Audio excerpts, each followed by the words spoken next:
Bienvenidos a un nuevo audio de 24H24L, edición programación. En este audio trataremos el tema de herramientas de despliegue. Y para charlar sobre este tema tenemos a David Vaquero y Anthony Gottschel. Pero antes de empezar, ¿os podéis presentar brevemente cada uno de los dos? ¿Quién empieza? David. ¿Empiezas tú, David?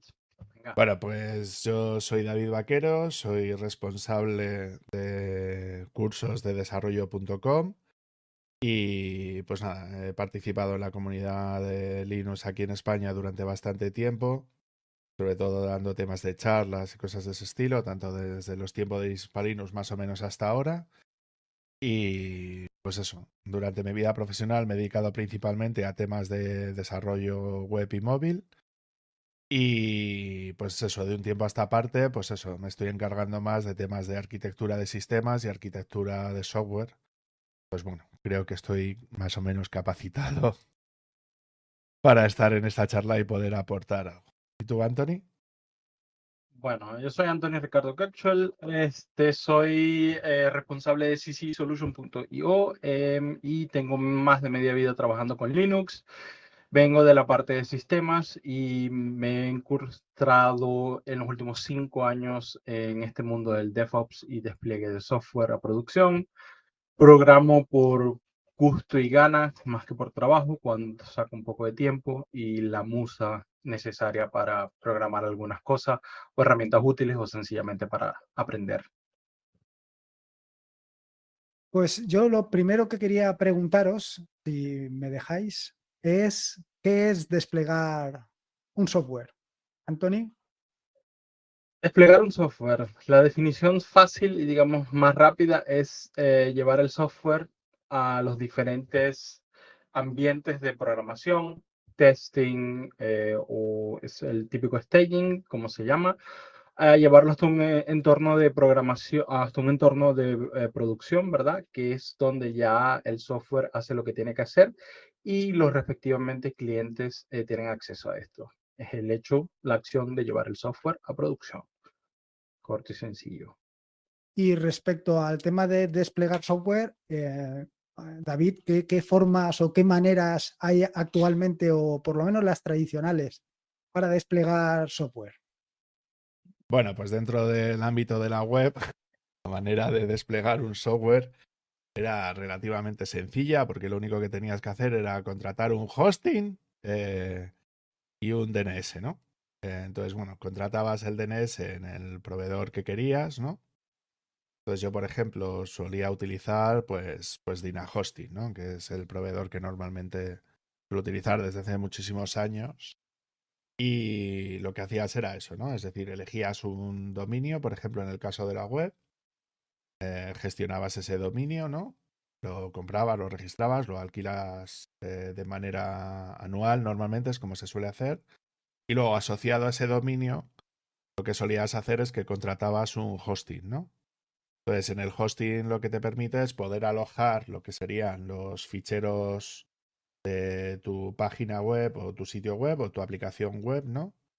Entonces tenías que ser bastante cuidadoso a la hora de saber, pues eso, cuáles eran las características que tenía ese hosting, ¿no? Para poderte permitir lo que sería la subida de la web en sí, ¿no?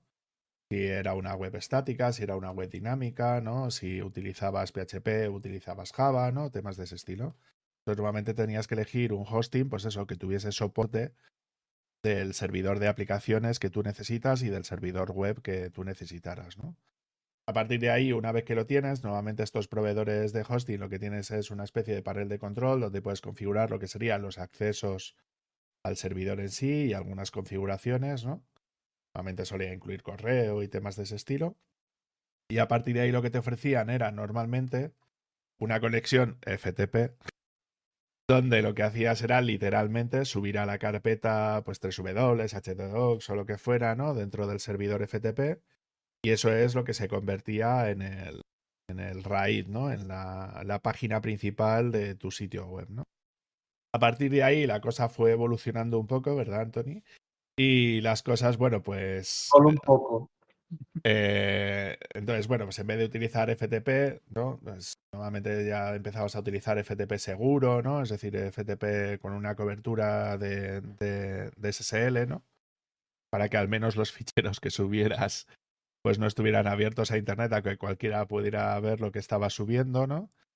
Y bueno, pues lo que se hace normalmente es que la mayor parte de los proveedores de hosting, pues a partir de ahí ya te ofrecían una conexión SSH, ¿no? Y ya te permitía, bueno, pues interactuar un poco más con el servidor, ya pudiendo ejecutar comandos, ¿no? Y hacer lo que tú necesitas, ¿no? Entonces, lo típico que se solía hacer es que tú lo que hacías era copiar por SSH los ficheros. Normalmente lo que hacías era comprimir el fichero de la web en zip, ¿no? Porque si tenías que subirlo fichero a fichero ibas a tardar mucho tiempo, ¿no? Entonces lo que hacías era subir el fichero zip al servidor, lo descomprimías en el propio servidor mediante una conexión SSH, entrabas a la carpeta, descomprimías, colocabas los ficheros en la carpeta, pues eso, web, 3W o htdocs o como se llamara, y a partir de ahí se supone que ya tenías la web ya desplegada, ¿no? Y luego, a Pero acá, partir... Sí, dime, ah, perdona. disculpa, estamos hablando acá del 1999, 2001, 2002, porque aquí estamos hablando de que tenías por lo menos tu diseño, tu HTML y tal vez uno que otro Ajax o jQuery, ¿verdad? Para hacerlo en tu web. O sea, estamos hablando de que hoy en día, si pones el ejemplo, tienes una aplicación que utiliza JavaScript y con la cantidad de paquetes que instalas con NPM, ¿verdad? Vas a tardar una barbaridad en hacer todo esto por la cantidad de archivos.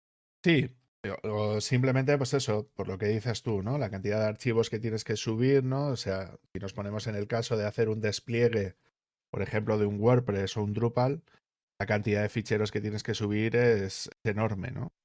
Por ejemplo, en el caso de Ujú. Drupal tienes que subir todas las dependencias de Drupal, ¿no? La carpeta vendor. En el caso de WordPress, pues eso, lo que incluye a WordPress y sus dependencias, ¿no? Pues la verdad es que son un montón de ficheros y tardabas un montón. Por eso lo de subir el fichero zip y descomprimirlo, ¿no? O el TGZ y descomprimirlo, pues era bastante más habitual. De todas maneras, Anthony, no todo el mundo está tan avanzado en el siglo XXI. Ya No, todavía... claro. Disculpa, lo que hay también aquí que acotar que en estas herramientas hay todavía grandes empresas que lo funcionan así, porque se basan, si funciona, no lo toques, ¿verdad? Y con esa mentalidad no lo hacen, no lo cambian, ¿verdad? Lo que hay que tomar en cuenta aquí que por eso se producen errores o fallas de seguridad o brechas de seguridad, porque subes tus credenciales de Git sin darte cuenta, ¿verdad? Pues ya que el FTP no puede trabajar con lo que se conoce hoy como lo que sería un Git ignore, un archivo para ignorar archivos, ¿verdad? O subes lo que pasa muy clásico, el archivo donde tienes todas las variables de entorno de la producción, ¿verdad? Y terminas dándole acceso a gente que no quieres que tenga acceso, a personas o incluso a bots que tengan acceso a credenciales de tu base de datos, tal vez de un backend o de una API que consuma. Por eso hay que salirse un poco de esto, ¿verdad? Sé que y tengo conocimiento de que muchas empresas lo hacen así, pero hay que tener cuidado con estas herramientas de despliegue. ¿Funcionan? Sí. ¿Te sirven para desplegar tu software en producción? Sí. ¿Son la mejor opción? No, definitivamente. Eso es. Y Entonces, sí, perdona, Lorenzo, querías decir algo. no, no, sí, no, os iba a preguntar que aparte de FTP y SSH, ¿qué otras opciones hay disponibles? Vale, normalmente a partir de este punto, y sobre todo con el tema de las aplicaciones web, ¿no? Es decir, no tanto de ficheros HTML, CSS y JavaScript, ¿no? Que requerían, ¿no? En los servidores hacer algún tipo de instalación de herramientas, ¿no? O de configuración de lo que es el entorno. Lo que surgieron a partir de ahí fueron, bueno, pues una serie de herramientas que lo que permitían era la estandarización de los despliegues en base a ficheros de script, ¿no? Entonces hay un par de herramientas que se llevaban utilizando desde hace bastante tiempo. Una sería Puppet, ¿no? Que es tú lo que haces es que instalas un agente de Puppet en el servidor, ¿no? Y a partir de ahí, bueno, pues lo que haces es establecer una comunicación SSH principalmente contra ese servidor, ¿no? Entonces, por ejemplo, para hacer un despliegue en múltiples máquinas a la vez, Puppet estaba muy bien, porque tú tenías lo que se denomina un Master of Puppets, léase la referencia a Metallica, ¿no? Y lo que hacías es desde el Master of Puppets, ¿no? Es configurar, pues eso, en los servidores en los cuales querías hacer ese despliegue, ¿no? Y lanzabas un script diciendo que ese script debería de lanzarse en los distintos servidores a la vez. Entonces era una especie de multiplexión de ejecución de scripts de manera remota. Esto, por ejemplo, se ha utilizado en multitud de entornos, ¿no? De alto número de ordenadores. Entonces, por ejemplo, esto se solía utilizar mucho, pues por ejemplo, si estás utilizando un despliegue de una aplicación de gestión de aula en la Junta de Andalucía, por poner un ejemplo, ¿no? Pues puedes tener todos los servidores de aula de todas las aulas de Andalucía, ¿no? Y tú lo que puedes hacer es ejecutar un script que se ejecute en todos los servidores a la vez.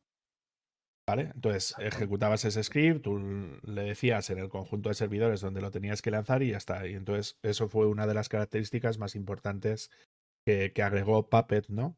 A la hora de hacer todo ese tipo de cosas, ¿no? Desde el mundo de Ruby, que es un mundo muy, muy interesante porque son súper innovadores y siempre han hecho cosas bastante potentes, apareció Chef, ¿vale?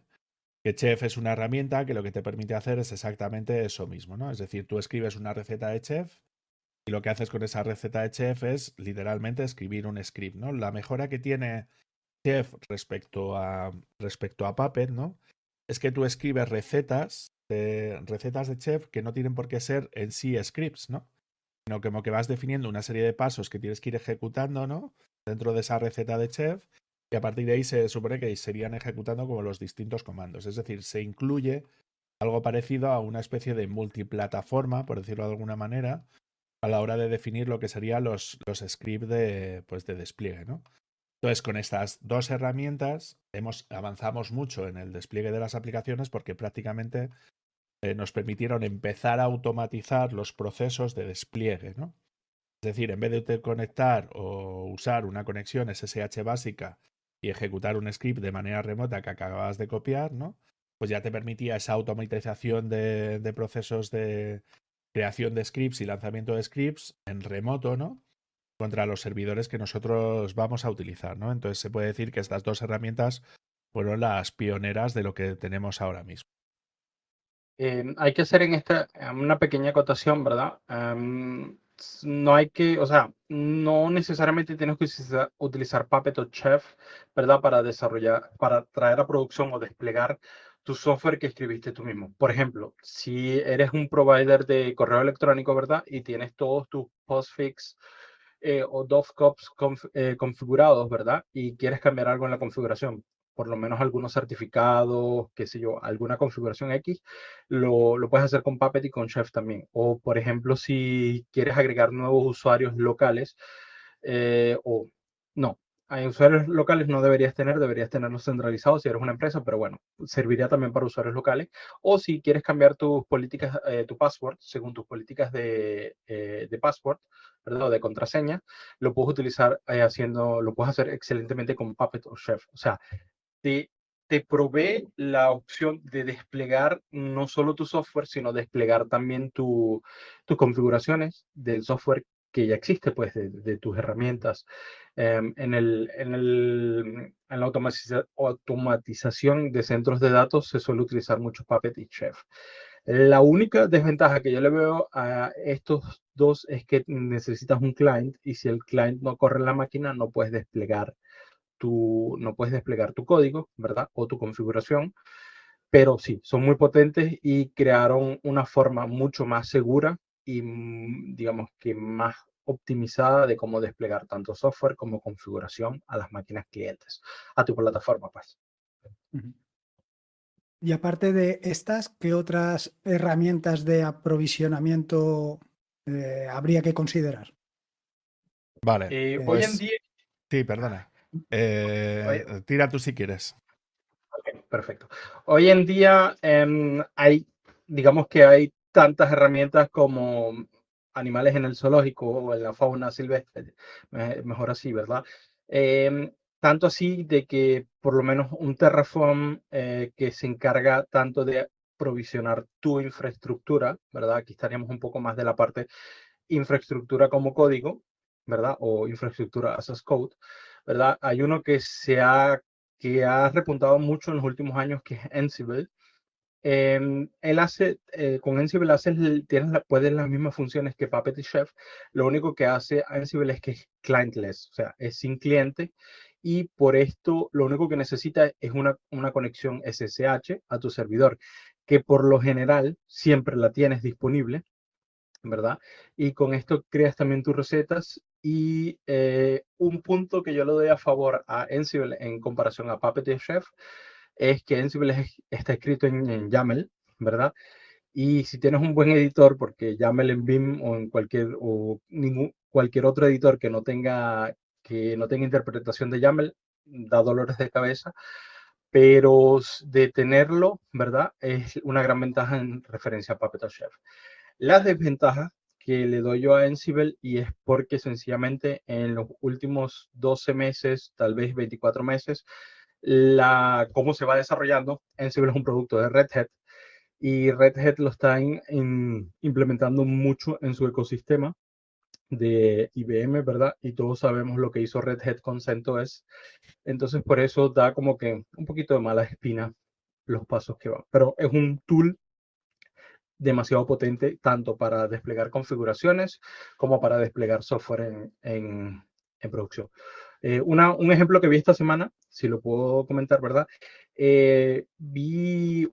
Estaba analizando un clúster de Kubernetes, ¿verdad? Y vi que el cliente había escrito para algunas acciones, por ejemplo, crear tablas dentro de una base de datos dentro del clúster de Kubernetes. Se crearon un job, ¿verdad? De Kubernetes, y lo que hacía era ejecutar un código de Ansible. Y muy bueno, o sea, mucho más robusto que algún script de Bash que se suelen hacer en el mundo de los containers. Una pregunta antes de seguir. Y entonces, si yo no he entendido mal, Ansible puede sustituir perfectamente a Puppet y Chef, ¿o sería un complemento mejor? Voy a explicarme. Okay. A ver, para que David, nos aclaremos las cosas, ¿vale? Es decir, lo que hemos estado avanzando, porque Puppet, por ejemplo, ya permitía, por ejemplo, seleccionar temas de aprovisionamiento. Es decir, tú con Puppet podías decir, oye, quiero desplegar esta infraestructura, es decir, quiero desplegar estos servidores en la nube, por poner un ejemplo, y ya tenía una manera a través de la cual tú ya podías decir, oye, necesito estas máquinas configuradas de esta manera, puestas así, en la nube de Amazon, por poner un ejemplo, ¿no? Sin embargo, esto, por ejemplo, Chef no es capaz de hacerlo, ni Ansible tampoco es capaz de hacerlo, ¿vale? Entonces, ¿cuál es mi impresión, no? Mi impresión es que David, hemos disculpa, estado... Sí, dime, perdona. disculpa que te corrija. Ansible tiene módulos de ABS. De Vale. todos los demás en la nube, no sé, pero de ABS lo tiene. Sí, pero a lo que me refiero es que no es su función principal o no es en lo que es el No, punto más fuerte, es lo que intento decir, ¿no? exactamente. Sí, Entonces, tú con ok. Puppet, si eras capaz de poder hacer despliegues, ¿no? Es decir, de infraestructura, es decir, por ejemplo, tú puedes decir, a ver, necesito montar 3 servidores. Un servidor para la base de datos, otro servidor para el backend y otro servidor para el front.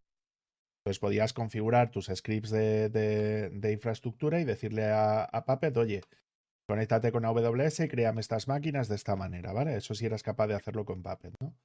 ¿Qué es lo que aporta o qué es lo que creo yo que aporta como beneficioso Terraform sobre esto, ¿no?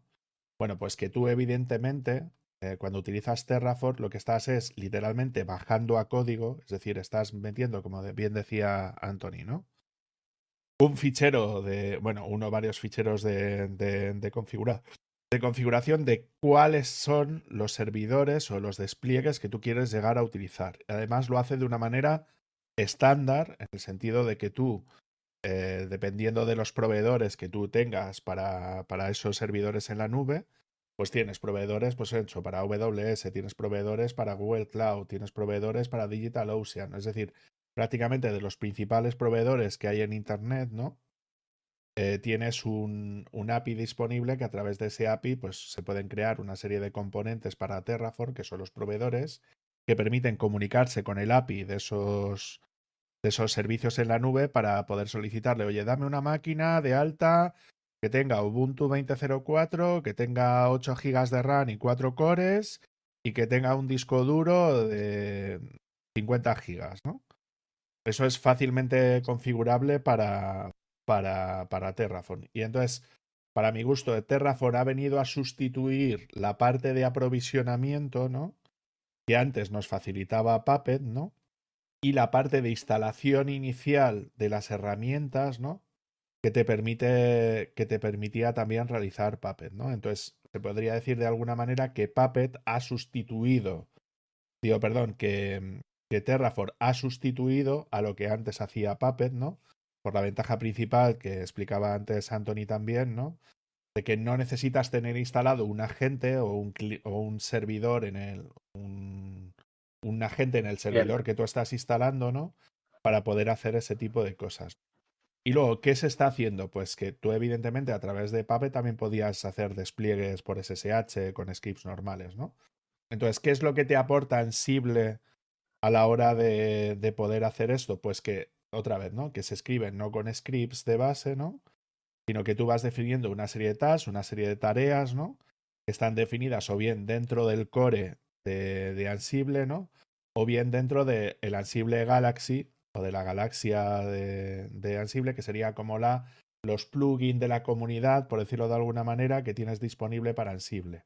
Entonces, la verdad es que tienes tareas pues, de un montón de tipos distintos. Evidentemente tienes las típicas de instálame estos paquetes, cópiame estos ficheros de configuración y ponlos en tal sitio, pero es que luego tienen también conexiones muy rápidas, pues por ejemplo contra Docker y Docker Compose, contra Kubernetes, es decir, tienes un montón de plugins que puedes añadirle a las funcionalidades base de Ansible, que otra vez puedes traducir a código, ¿no? Y nos crea este concepto que sería de infraestructura como código, ¿no? Entonces tú lo que haces es que prácticamente todo el despliegue que tú tienes que hacer de una infraestructura para que una aplicación funcione, eres capaz de traducirlo a código, código YAML, código de scripts, código de Ansible, bueno, de los playbooks de Ansible, que es como se llaman, ¿no? Y a partir de aquí tú prácticamente puedes crear distintos entornos de una manera súper estandarizada, ¿no? Donde simplemente le vas cambiando, pues lo que decía Anthony antes, ¿no? Las típicas variables de entorno, pues tú eres el entorno de desarrollo, tú el de testing, tú el de tal, ¿no? Y puedes decirle perfectamente, incluso hasta con conexiones, por ejemplo, con AWS, con Route 53, ¿no? Donde te crea incluso hasta las entradas DNS de las máquinas, ¿no? Asociadas a tu dominio, ¿no? Entonces prácticamente todas las tareas que antes nosotros hacíamos, pues eso, con un hosting o con la gestión del dominio y tal, pues ahora eres perfectamente capaz de poder hacerlo directamente en base a scripts de lanzamiento de Terraform más Ansible, ¿no? Entonces se podría decir que Terraform se encarga de la parte de infraestructura y configuración inicial de la máquina y Ansible se encarga de garantizar, pues por ejemplo, que el servicio de web, ¿no? Pues está arrancado, que está presente dentro de la máquina y que está arrancado. Entonces, es una combinación bastante potente. Seguimos teniendo los típicos problemas a que, dependiendo de cada proveedor de nube, pues evidentemente tendrías que utilizar un proveedor u otro proveedor de Terraform y serían scripts distintos, ¿no? Pero serían homologables. Es decir, tú podrías fácilmente algo que tú tienes definido para AWS y migrarlo a Google Cloud, ¿no? Por poner un ejemplo. No de manera automática, es decir, porque tienen configuraciones distintas y los ficheros son distintos, ¿no? Pero sí, de una manera relativamente sencilla, cambiar de un sitio para otro. Sí, Anthony, perdona. Sí, tienes la misma, la lógica se queda, la lógica de crear una máquina o una ruta, ¿verdad? O un balanceador de load balancer, no sé la palabra en español. Balanceador de carga. Balanceador de carga, gracias. Solamente tienes que cambiar, digamos, no parámetros, tal vez cambiar un poco la estructura, pero esa lógica, ¿verdad? De cómo lo creas, de cómo hacerlo, de cómo definirlo, con Terraform es súper fácil. Y con Ansible lo único que tendrías que darle es, digamos, cuál es el servidor que tienes que provisionar. En este caso serían los inventories, ¿verdad? O los inventarios de servidores y lo defines ahí adentro y él se encarga del despliegue. Y puedes definir con variables, o puedes jugar con variables o con grupos y subgrupos en el inventario de servidores, que por ejemplo defines los servidores y si está en el grupo de base de datos, te despliega una base de datos, y si está en el subgrupo o en el grupo de servidores web, te despliega un Apache o te despliega un Nginx sin problema alguno, como lo prefieras. Sí, yo Es quería lo más puntualizar básico. también otra cosa, es el tema de que, claro, por ejemplo, las diferencias típicas entre distribuciones tampoco las tiene en cuenta. Es decir, no es lo mismo instalar un paquete que se llama bla bla bla en Ubuntu y en Debian a otro que se llama bli bli bli bueno, CentOS ya no existe, en Alma Linux o en Rocky Linux o O en en Red Red Hat. Hat, ¿no? ¿Sabes? Entonces esas pequeñas diferencias siempre las vas a tener, pero si tú mantienes la distribución y lo único que cambias es de un proveedor a otro, pues lo que te decía Anthony, ¿no? Son cambios relativamente sencillos de hacer, ¿no? O sea, son fácilmente migrables, por decirlo de alguna manera, ¿no? Exactamente. O sea, un poquito, a ver si os he cogido. O sea, yo con Terraform decidiría cuántos servidores quiero levantar y qué Ujú. función hace cada servidor. Y Sí, con Ansible los configuraría después, a posteriori. sí, correcto. Exactamente, sí. De hecho, lo típico es que tú lo que haces habitualmente es que tú lo que haces es que con Terraform haces la instalación principal de la máquina, ¿no? Los paquetes principales o lo que sea, ¿no? O sea, con lo básico básico. Y luego a partir de ahí tú lo que haces es que te descargas desde un repositorio Git lo que tú necesitas hacer a partir de ese momento y lo que haces es ejecutar playbooks de Ansible para realizar todos esos pasos. Pues eso, la descarga del repositorio Git, cópiame esto, méteme al tal sitio, instálame este servidor, ejecútame este script o lánzame esta tarea que hace no sé qué, o levántame este contenedor de Docker o de Kubernetes, ¿no? Es decir, con Ansible ya realizarías todos esos pasos, ¿no? Que antes harías, pues, por ejemplo, con Chef o con Puppet, ¿no? Pero de una manera, pues, un poquito más estandarizada, ¿no? Ujú. Y a partir de Exactamente. aquí, perdón, Ujú, ¿no? Anthony, no, te iba a preguntar que a partir de aquí, llegados a este punto, ¿qué, qué siguiente paso tendríamos que dar para continuar con nuestro despliegue?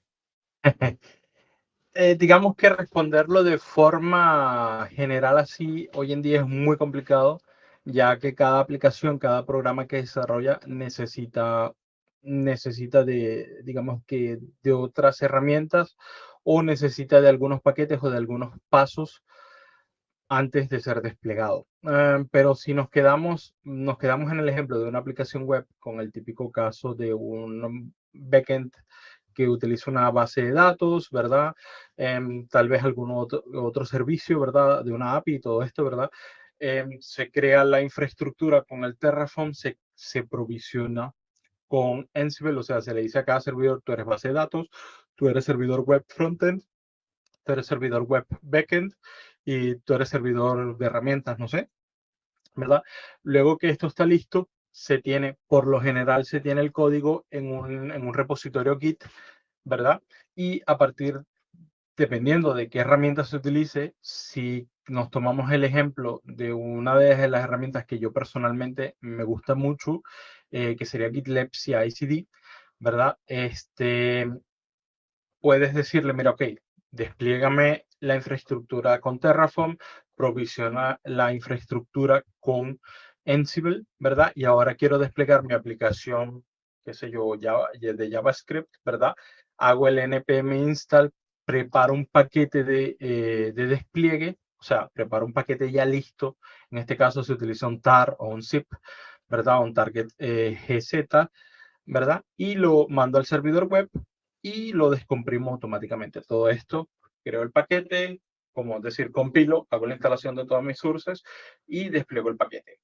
Eso sería como que la parte básica de esto. Luego de ello, ¿verdad?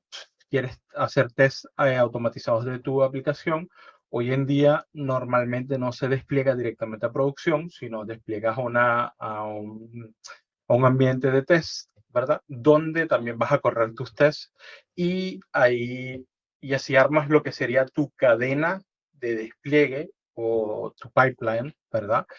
Y paso por paso vas agregando cada eslabón. Un eslabón ¿verdad? O una cadena de eslabones, ¿verdad? Forman lo que vendría siendo un stage o digamos que un paso completo que tiene varias tasks.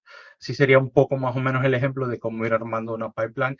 Se puede tornar muy compleja, ¿verdad? Porque vienen muchos tests de integración, test de unidad, tal vez test de la UI, como lo que sería Selenium o Browser Stack, cosas así. Pero sí, por ahí poco a poco vas armando desde no tengo nada hasta tengo mi aplicación lista, desplegada y testeada en producción, la cadena de mando. Sí, yo lo que complementaría eso serían las definiciones de todo esto, ¿no? Es decir, tú normalmente, a ver, cuando estás haciendo una aplicación PHP no hay que compilar nada ni hay que hacer nada, ¿no? Cuando estás haciendo un HTML básico, subes el HTML, el CSS, JavaScript y ya está, ¿no? Entonces, hay un concepto que es muy importante que se denomina integración continua, ¿vale?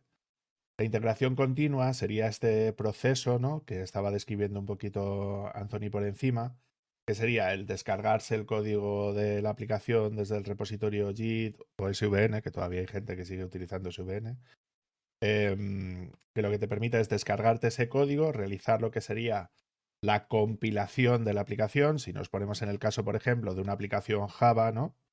Claro, tú una aplicación Java primero la tienes que compilar, es decir, tienes que ejecutar el compilador de Java para generar los .class, ¿no? Sí, cosa que no tienes que hacer en Python o no tienes que hacer en PHP, ¿no? O en lenguajes que son interpretados, ¿no? Entonces, tienes que hacer ese proceso de compilación, ¿no? A la hora de hacer ese tipo de cosas. Entonces, si estás utilizando Java y Spring, por poner un ejemplo, o Spring Boot, ¿no? Ese proceso lo tienes que hacer sí o sí, ¿no? Entonces, lo que surgieron son una serie de software, como por ejemplo puede ser Jenkins, que es muy famoso sobre todo en entornos de Java, ¿no? Que lo que te permiten hacer son esas tareas o esos procesos asociados a los proyectos, ¿no? Entonces, el primer paso siempre es lo mismo, que es descargarse el código y decir cada cuánto se supone que tú tienes que bajarte ese código. Si es cada commit, si es al día, si es cada hora, si es cuando sea, ¿no? Tú lo configuras los disparadores cuando quieres, ¿no? Una vez que recibes ese código desde el repositorio Git, ¿no? Lo que sueles hacer es el proceso de build o de compilación de lo que es el proyecto, ¿no? Entonces, para ese paso es muy importante, pues lo que decía antes Anthony, la utilización de algún tipo de sistema de gestión de dependencias y gestor de tareas específico para cada uno de los software que nosotros utilizamos. Por ejemplo, en el mundo Java es muy típico utilizar Maven o utilizar Gradle, ¿no? Gradle. Donde te permite hacer ese proceso, tú pones el comando sería mvn compile, ¿no? Y te compilaría lo que es el proceso. Además que en el caso de Java es un proceso que está estandarizado. En el caso de NPM es 3/4 de lo mismo, ¿no? Tú cuando tienes que realizar la compilación de tu aplicación, pues lo primero es que tienes que hacer el npm install, ¿no? Y a partir de ahí sería ejecutar, pues por ejemplo, en el caso de Angular sería hacer el ng build, ¿no? Que sería la compilación de la aplicación para poder generar el HTML, CSS y JavaScript, ¿no? Pues esto sería como el siguiente paso, ¿no? Entonces, a partir de ahí lo que se empiezan es a colocar nuevas tareas que te permiten realizar lo que sería la ejecución de pruebas automatizadas, que era lo que decía Anthony, ¿no? Entonces tú, por ejemplo, podrías hacer, por ejemplo, perfectamente, una vez que tienes compilada tu aplicación, la realización de los test de unidad, que ahí donde estarías probando son las clases o funciones que tiene tu aplicación a nivel individual. Luego lo que serían los test de integración, ¿no?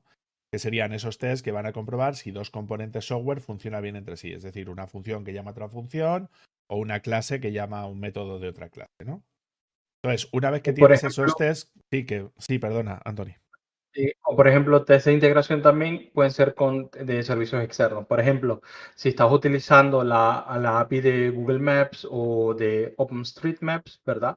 Que te funcione, que esa llamada que haces a la API te devuelva los datos que estás esperando. Los test de integración también con servicios externos. Sí, pero me Así para refería a que en aclarar. este paso concreto lo que pruebas es solo tu software. Es decir, lo que pruebas normalmente en los test de integración básicos, vamos a decir, donde estás probando solo tu código, ¿no?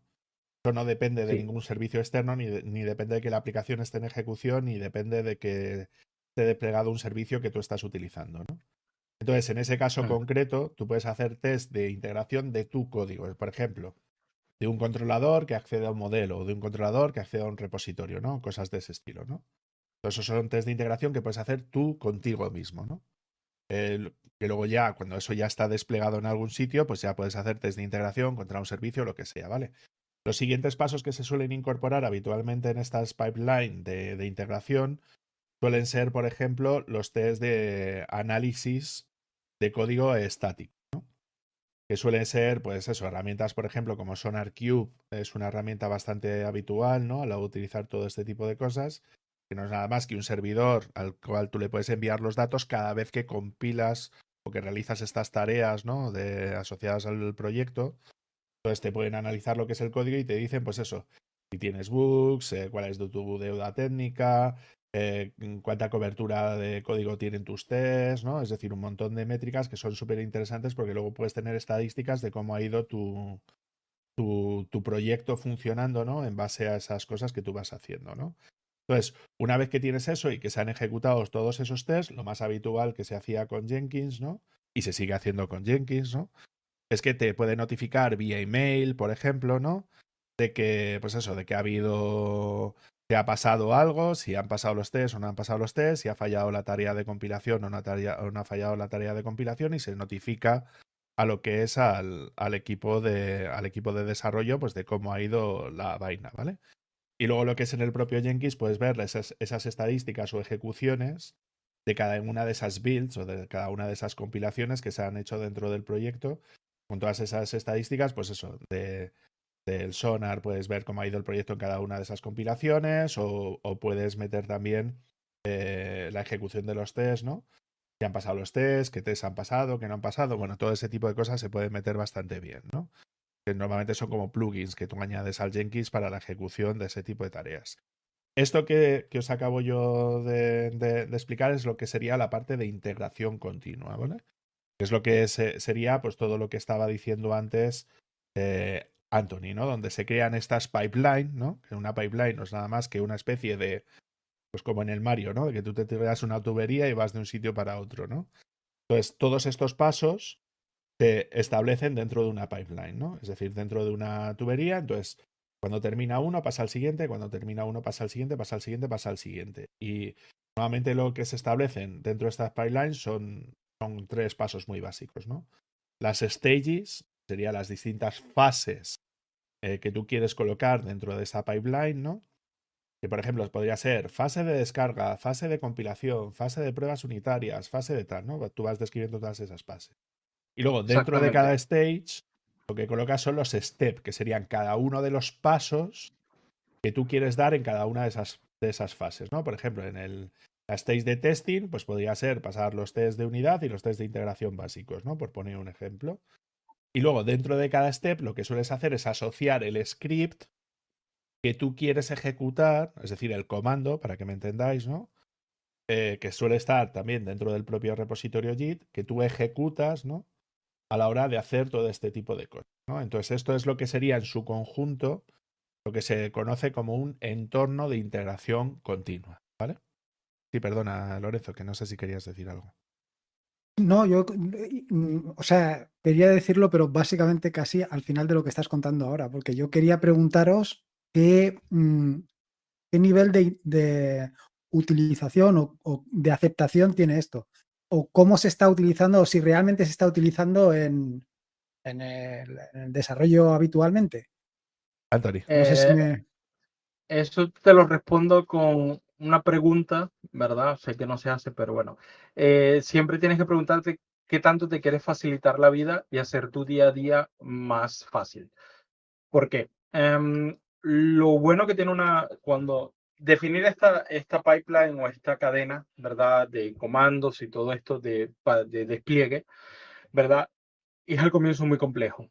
Te cuesta tiempo, tienes que pensar en cada detalle, ¿verdad? Y siempre tienes que ir a revisar y hacer iteraciones si en tu código cambia. Si cambias el lenguaje, si añades nuevos servicios, etcétera, ¿verdad? Pero si te haces este trabajo como desarrollador o si tienes a alguien en el equipo que se encargue de esto, ¿verdad? Vas a tener el tiempo y, o sea, el tiempo y vas a tener la mente libre para dedicarte a lo que hacen los desarrolladores, que sería desarrollar, ¿verdad? Desarrollar el software, ocuparse tal vez en crear nuevas funciones, pensar, planificar nuevas funciones o completar tests, ¿verdad? Que tal vez no estén hechos. O tal vez decir, bueno, ahora vamos a implementar la función ABC, ¿verdad? Y la vamos a planear desde los tests. Es decir, te enfocas en lo que más vale sería desarrollar el software. También te ayuda, ¿verdad? Como tienes todo esto automatizado, te ayuda a desplegar software de una forma más rápida, porque ya sabes que creas la función ABC, se va a hacer los tests, si todo sale bien, ¿verdad? Sigue la cadena automatizada y esto lo que implica es para tu software o para la compañía, ¿verdad? Que trabaja, así sea o sea un software open source, que puedes cerrar los bugs, ¿verdad? O los defectos o los errores mucho más rápido y te puedes concentrar un poco en el feedback de tus usuarios, cosa de que implícitamente también mejora la calidad de tu software. En las empresas normalmente se van por este camino porque implica menos tiempo o menos de inversión de tiempo en el despliegue. Puedes desplegar o crear aplicaciones mucho más rápido, ¿verdad? Y desplegarlas mucho más rápido, lo que significa mucho más dinero. Ojo, no por el hecho de que tengas una pipeline es que tu software va a ser siempre bueno, va a estar libre de errores. O sea, de que te tienes que ocupar de los errores que aparezcan en los tests, si tienes algún escaneador de código, ¿verdad? Que te saca todas las fallas de seguridad y todas las brechas de seguridad de tu código, te tienes que encargar de ellas porque eso no se resuelve automáticamente.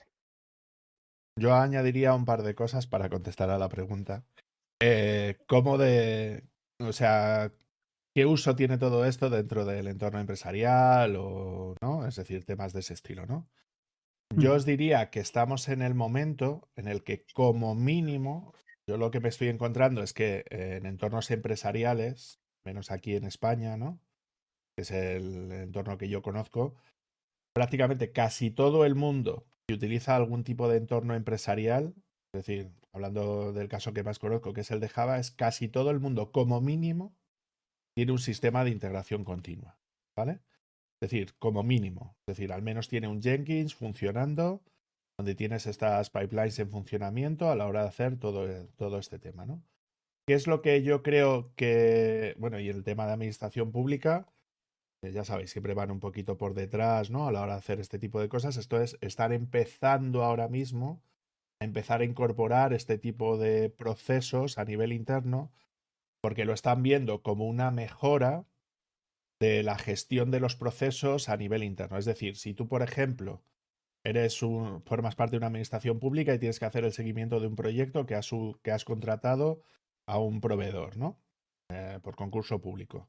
Claro, si tú obligas, por ejemplo, a que el propio proveedor te provea de los test automatizados de aceptación, por poner un ejemplo, que es algo que perfectamente eres capaz de poder colocarlo en un pliego administrativo, ¿no? O en un pliego técnico, ¿no? Cuando defines qué proyecto es el que tú quieres hacer para que ese proveedor te lo haga, lo que estás haciendo es que tú controlas el servidor de integración continua, Jenkins, por poner un ejemplo, ¿no?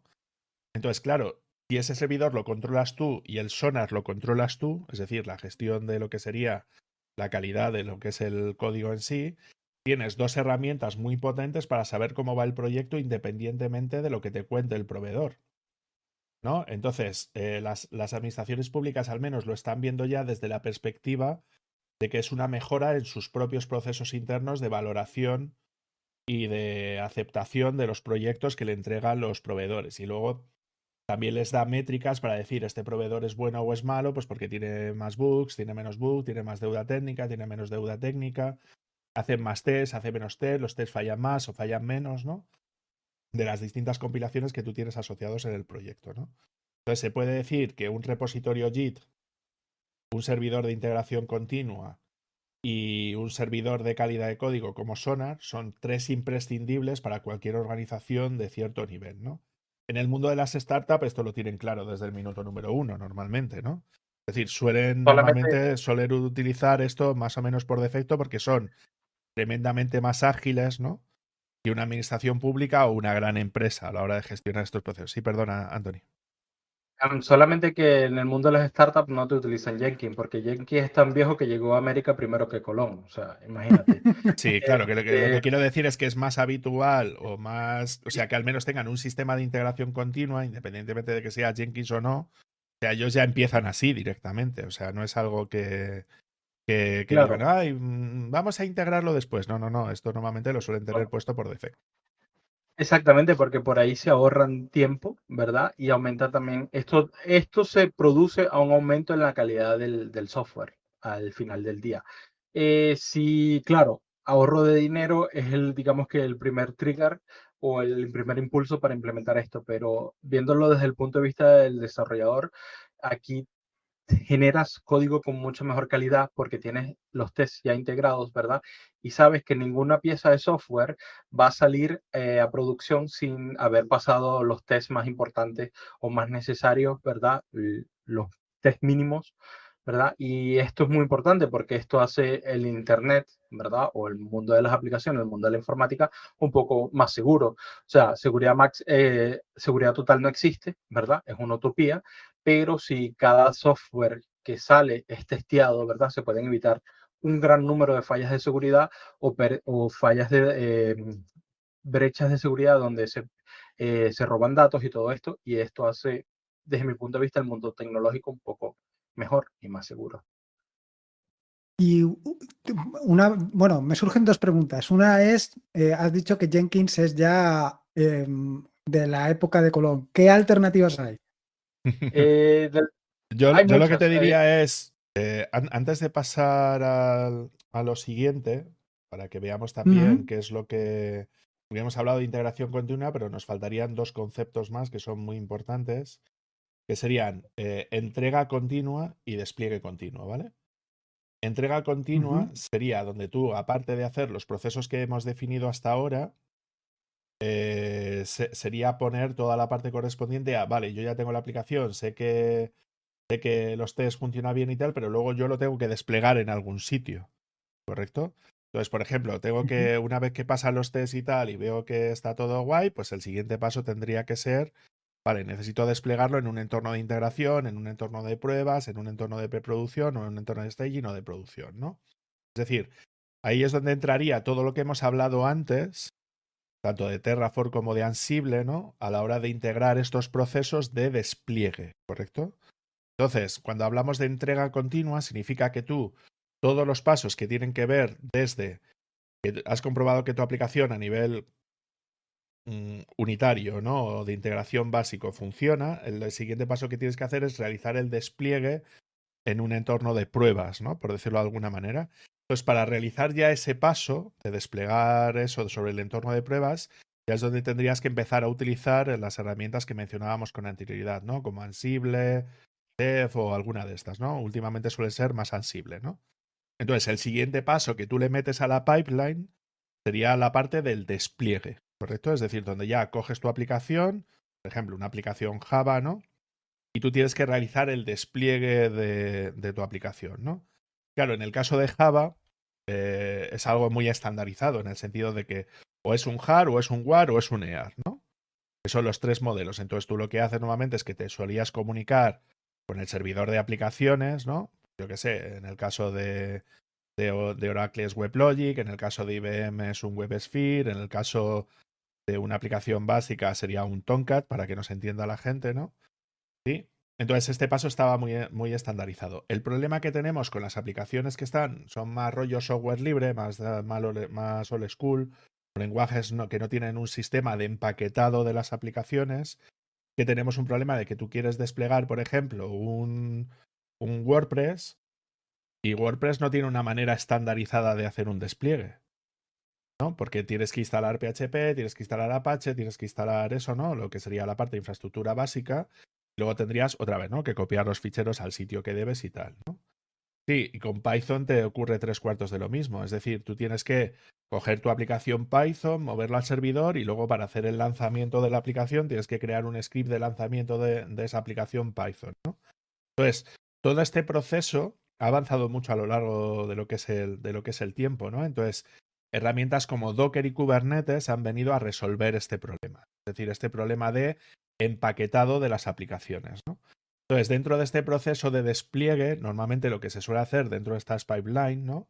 Suele ser la inclusión de la creación de las imágenes de Docker, ¿no? De las imágenes del contenedor que tú quieres desplegar dentro de este proceso. Entonces, una vez que has hecho todas esas pruebas básicas, el siguiente paso que haces es crear la imagen de Docker, ¿no?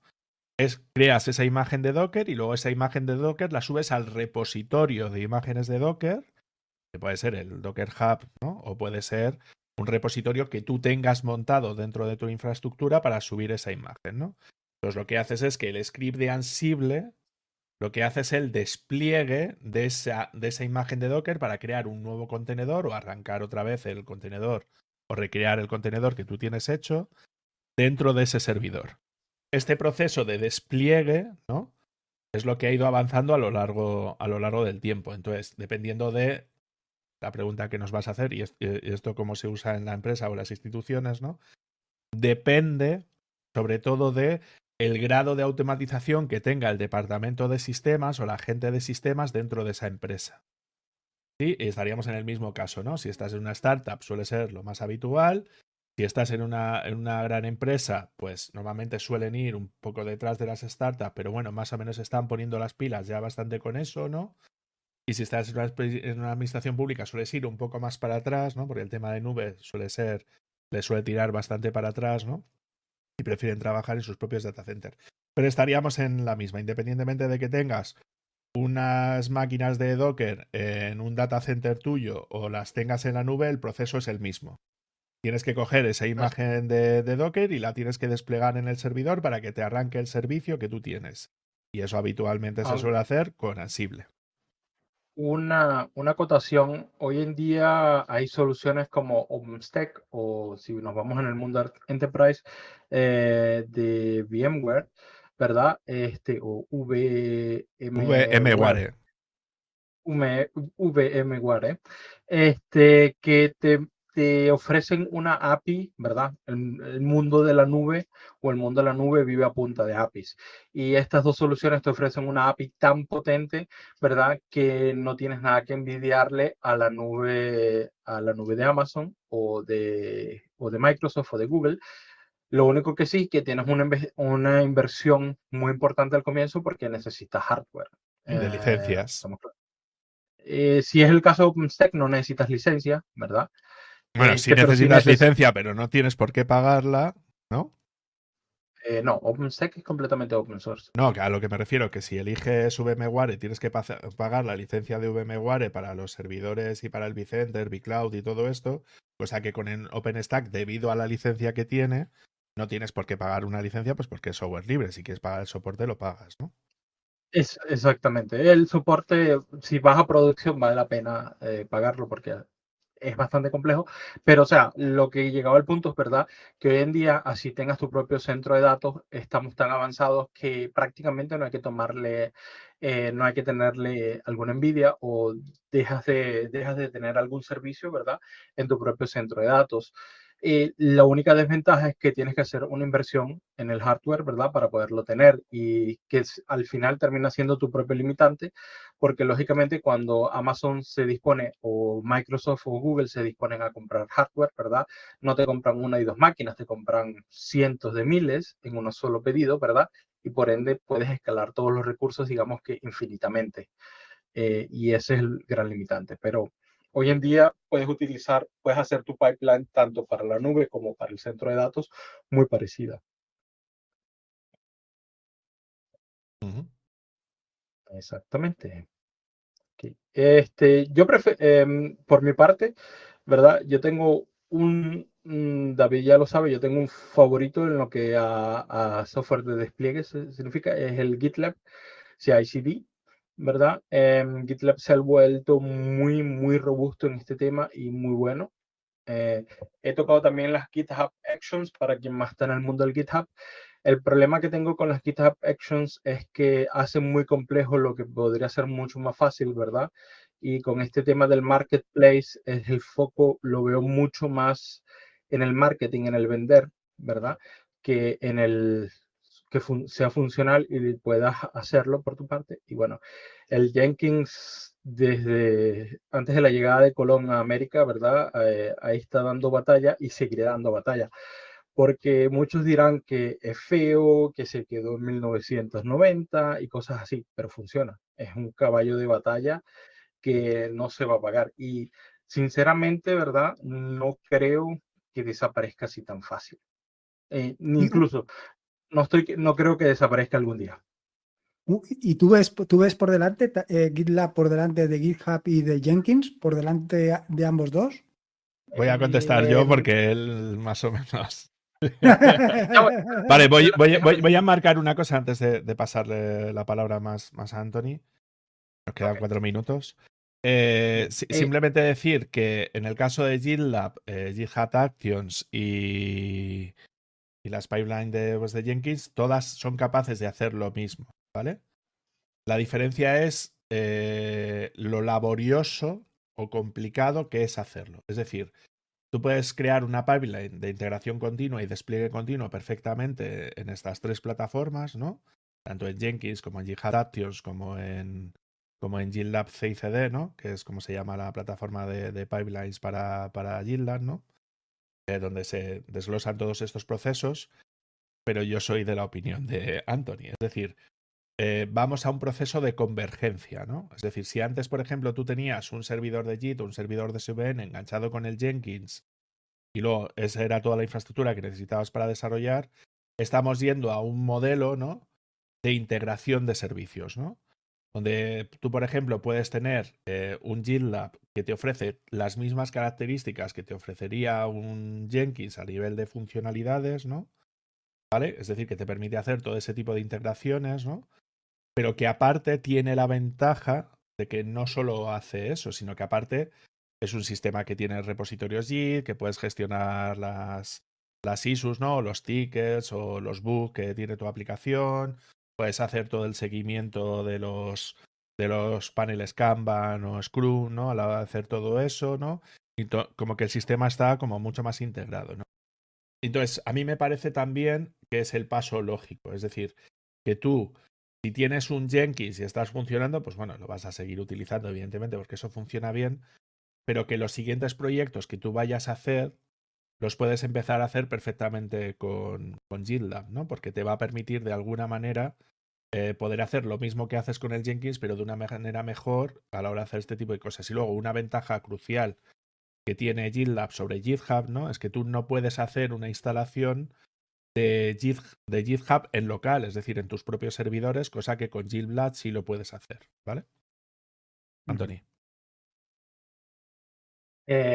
Sí. Lo que yo le veo a Jenkins, la gran ventaja de Jenkins que tiene es la comunidad que tiene detrás con todos los plugins, ¿verdad? Y hay plugins para todo en Jenkins y son relativamente fáciles de usar.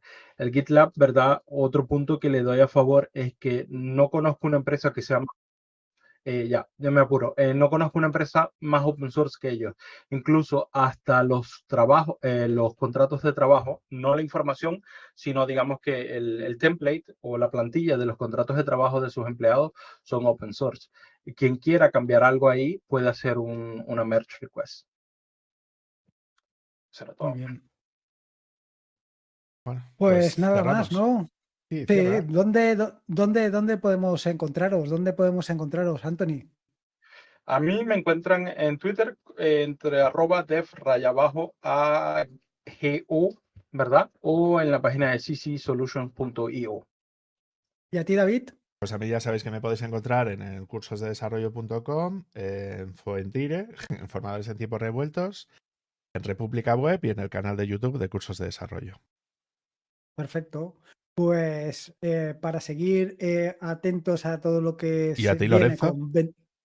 a mí, a mí en ataria.es. Para seguir con todo lo que viene en 24H24L, podéis visitar la página https://24h24l.org y en Twitter @24h24l1. Pues nada más. Pues venga, pues muchas gracias por habernos visto y no os perdáis los siguientes, que está muy bien. Seguro, Venga, seguro. chao.